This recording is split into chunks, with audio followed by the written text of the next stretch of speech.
देश का किसान आंदोलनरत है। पिछले एक हफ्ते से किसान करो या मरो की राह पर आंदोलन के रास्ते पर खड़ा है।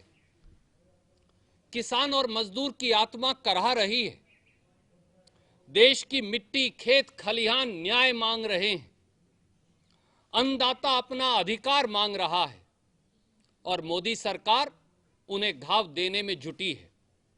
कभी राष्ट्रीय राजमार्ग खुदवाकर, कभी कंटीले तार लगवाकर, कभी मिट्टी के बांध बनवाकर, कभी सड़कों पर खाइयां खुदवाकर, कभी ठंड के मौसम में धरती के बेटों पर वाटर कैनन चलवाकर और किसानों के बेटों यानी पुलिस और फौज के जवानों को किसानों के सामने खड़ा कर संगीन के सायों में डराने की कोशिश करवाकर मोदी सरकार राजनीतिक तौर से बेईमान है और किसान की पीठ में छुरा घोंप रही है। देश में भाजपा सरकार नहीं, लगता है कंपनी राज है और संघर्ष ही इसका इलाज है। राजनीतिक लॉलीपॉप और झुनझुने पकड़ाने की बजाय 3 काले कानून खत्म करने चाहिए। साथियों, सवाल यह है कि क्या यह महात्मा गांधी का भारत है? क्या भाजपा सरकार के मालिक मुट्ठी भर उद्योगपति हैं या इस देश के 130 करोड़ नागरिक?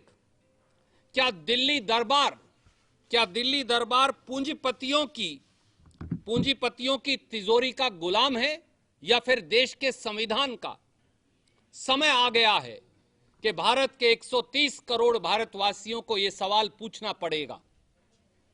काले कानूनों पर विशेष कमेटी का लॉलीपॉप पकड़ाकर बेईमानी बंद करे मोदी सरकार, हमारी पहली मांग यह है।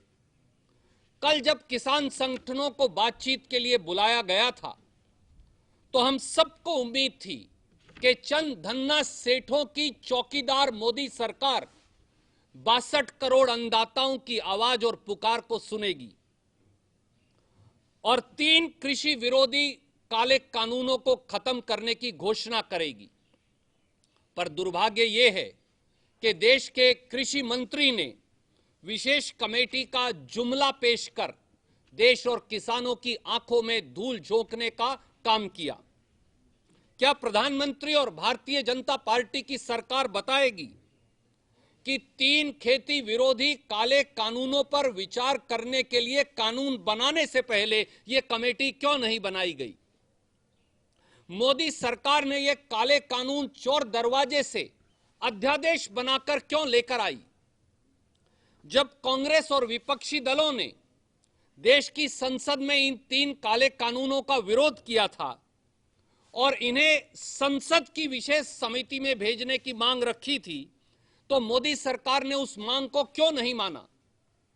कांग्रेस और विपक्षी दलों के सदस्यों को निलंबित क्यों कर दिया गया था? राज्यसभा में बहुमत न होते हुए भी ध्वनि मत से यानी वॉइस वोट से इन काले कानूनों को क्यों पारित करवाया गया था? क्या जो काम विशेष कमेटी करेगी वो संसद की विशेष समिति को नहीं करना चाहिए था?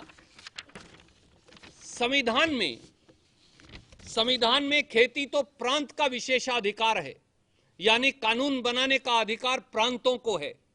फिर मुट्ठी भर उद्योगपतियों को खेती का 25 लाख करोड़ का कारोबार सौंपने के लिए 3 काले कानून मोदी सरकार ने जबरन कंकरेंट लिस्ट में क्यों बनाए? देश के कृषि मंत्री किसानों को विशेष कमेटी बनाने का प्रस्ताव रखते हैं और देश के प्रधानमंत्री जो एक आदमी की सरकार चला रहे हैं, मन की बात और वाराणसी के अंदर जाकर इन काले कानूनों को सही ठहराते हैं। अगर ये तीनों काले कानून सही हैं तो फिर मोदी सरकार और कृषि मंत्री किसानों से क्या बातचीत कर रही है? एक दूसरा पहलू और आपके समक्ष रखूंगा और वो ये है कि किसान विरोध के खलनायक मोदी सरकार के साथ साथ हरियाणा के मुख्यमंत्री मनोहर लाल खट्टर और उप मुख्यमंत्री दुष्यंत चौटाला भी हैं। 73 साल के इतिहास में पहली बार यह हुआ कि पूर्व घोषित कार्यक्रम से शांतिप्रिय तरीके से दिल्ली जा रहे धरना देने दिल्ली जा रहे किसानों को रोकने के लिए किसी सरकार द्वारा राष्ट्रीय राजमार्ग खुदवा दिए गए, सड़कों में खाइयां खुदवा दी गई, सड़कों पर कंटीले तार लगवा दिए गए, सड़कों पर वाटर कैनन और गंदे पानी से प्रहार किया गया, सारे रास्ते जाम कर दिए गए। खट्टर साहब, दुष्यंत चौटाला जी, सरकार का काम सड़कें बनाना है या सड़कें खुदवाना है? क्या पीडब्ल्यूडी मंत्री और उप मुख्यमंत्री दुष्यंत चौटाला जवाब देंगे कि उन्होंने किसानों के रास्ते, राष्ट्रीय राजमार्ग और दूसरे सारे रास्ते क्यों खुदवाए थे? क्योंकि विभाग के मंत्री तो वो खुद हैं। किसान रास्ता रोकने नहीं गए थे, किसान जाम लगाने भी नहीं गए थे, किसान तो शांतिप्रिय तरीके से धरने के लिए जा रहे थे। फिर खट्टर और चौटाला की जोड़ी ने जीटी रोड को जाम क्यों किया? फिर खट्टर और चौटाला की जोड़ी ने टीकरी बॉर्डर को और उसके जाने वाले सारे रास्तों को जाम क्यों किया? क्या इस गतिरोध से जो नुकसान हुआ, सुप्रीम कोर्ट कहती है कि जो नुकसान करेगा वो भरपाई करेगा, तो क्या इस जो गतिरोध से नुकसान हुआ, किसान को, बिजाई चल रही है उसको, इंडस्ट्री को, आम जनमानस को, इसके जिम्मेवार श्री मनोहर लाल खट्टर और दुष्यंत चौटाला नहीं। मोदी जी तो इन काले कानूनों के बारे में कहते हैं कि अब किसान कहीं भी जाकर अपनी फसल बेच सकता है, और हरियाणा के मुख्यमंत्री श्री मनोहर लाल खट्टर ट्वीट और फेसबुक पर कहते हैं कि दूसरे प्रांतों का बाजरा अब हरियाणा में नहीं बिक सकता। तो क्या अपने आप में ये इन 3 काले कानूनों का किसान विरोध और ढोल की पोल नहीं खोल देता? और साथियों, अकाली दल तो किसान विरोध के चलते मजबूरी में भारतीय जनता पार्टी का साथ छोड़कर चला गया। आरएलपी राजस्थान में भारतीय जनता पार्टी का साथ छोड़ने की तैयारी कर रही है। सवाल यह है, भाजपा के किसान विरोध के चलते श्री दुष्यंत चौटाला उप मुख्यमंत्री पद से इस्तीफा कब देंगे? जजप्पा भाजपा से हरियाणा में समर्थन कब वापस लेगी? क्या दुष्यंत चौटाला और जजप्पा के लिए सत्ता की मलाई किसान की भलाई से बड़ी हो गई है? साथियों, मोदी सरकार को किसान से बेईमानी और विश्वासघात बंद कर खुले मन से बातचीत करनी चाहिए, और उसकी पहली शुरुआत होगी कि प्रधानमंत्री फौरी तौर से तीनों काले कानूनों को बगैर विलंब के सस्पेंड कर दें। यह हमारी पहली मांग है। दूसरा, कृषि मंत्री नहीं, उन्हें कोई अधिकार नहीं। प्रधानमंत्री, एक ही मंत्री और प्रधानमंत्री इस देश में हैं, तो किसानों से वार्तालाप खुद प्रधानमंत्री करें, यह हमारी दूसरी मांग है। और प्रधानमंत्री वार्तालाप सारे पूर्वाग्रह छोड़कर करें।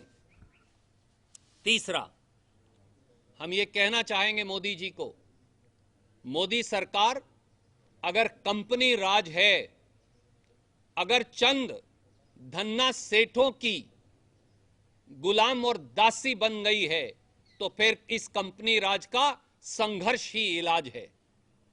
मुट्ठी भर पूंजीपतियों की गोद में बैठी अहंकारी मोदी सरकार इसे देश के 130 करोड़ लोगों और 62 करोड़ अन्नदाताओं की चेतावनी मान ले, और कल जब किसान बातचीत के लिए आए तो नंबर 1, तीनों काले कानूनों को सस्पेंड करने की घोषणा करिए। नंबर 2, 12,000 से अधिक किसानों पर दर्ज मुकदमे बगैर शर्त के वापस लीजिए। नंबर 3, किसान पर पराली जलाने के लिए फाइन, करोड़ों का फाइन लगाने वाला ऑर्डिनेंस और किसानों पर दर्ज सारे मुकदमे वापस लीजिए। और फिर पूर्वाग्रह छोड़ खुले मन से किसान से बात करिए। यह भारतीय राष्ट्रीय कांग्रेस की मांग है। आप कोई प्रश्न पूछना चाहें तो स्वागत है।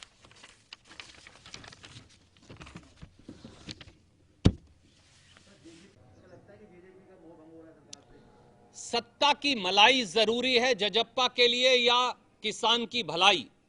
ये निर्णय तो दुष्यंत चौटाला जी और उनकी पार्टी को करना पड़ेगा। वो सत्ता से चिपके क्यों बैठे हैं, कुर्सी से चिपके क्यों बैठे हैं? आज जब पूरे देश का किसान कराह रहा है, आज जब हरियाणा और पंजाब, मध्य प्रदेश और उत्तर प्रदेश, गुजरात से लेकर और उड़ीसा तक का किसान आंदोलनरत है, आज जब लाखों किसान अपने बीवी बच्चों के साथ दिल्ली के चारों तरफ बैठे हैं, तो सत्ता की मलाई खाने वाले दुष्यंत चौटाला को यह निर्णय करना पड़ेगा कि उनके लिए कुर्सी प्यारी है या किसान की भलाई। और अगर किसान की भलाई प्यारी है तो आज ही उप मुख्यमंत्री पद से इस्तीफा दीजिए और जजप्पा भारतीय जनता पार्टी की खट्टर सरकार से समर्थन वापस ले। यही असली सच्चाई है और यही असली इम्तिहान।